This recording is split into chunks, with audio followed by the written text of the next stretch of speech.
योगनाथ बद्री धाम की जय, பாண்டுகேஸ்வர் பகவான் की जय. பஞ்சபத்ரி யாத்திரையில ஒரு முக்கியமான பத்ரி யோக பத்ரி. இங்க நாம் யோக பத்ரியில இருக்கக்கூடிய பெருமாளை சேவிக்கிறோம். இந்த பெருமான இந்திரன் தானும் பிரதிஷ்டை பண்ணதாக சொல்லப்படுறது. இவர் எப்படி பத்ரிகாசிரமத்தில் பெருமாள் எழுதியிருக்காரோ அதை போல அந்த பெருமாள் 2 கஷ்டத்தை தியான முத்திரையில வச்சிருந்து பத்மாசனத்தில் அமர்ந்து சேவை சாதிக்கிறார். அற்புதமான சேவை. பத்ரிகாசிரம பெருமாள் அவருடைய 6 மாத கால திருவாராதனத்துக்கு இங்கதான் எழுவார். அங்க எப்போ தீபாவளிக்கு பூர்த்தி ஆகிறதோ அந்த சமயத்துல அந்த பெருமாள் இங்க உற்சவர் வந்துடுறதா ஒரு ஐதீகம் சொல்லப்படுறது.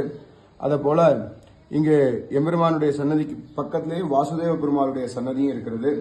இந்த இடத்துல ஸ்ரீதேவி பூதேவி நாச்சியாரோட கூட எம்பெருமான் எழுந்தல் இருக்கிறார். இப்போ இங்க ரொம்ப விசேஷமா என்னன்னா பஞ்சபாண்டவருடைய சரித்திரத்துக்கு இங்க நிறைய சம்பந்தம் இருக்கிறது. பாண்டு என்ன பண்ணாருன்னா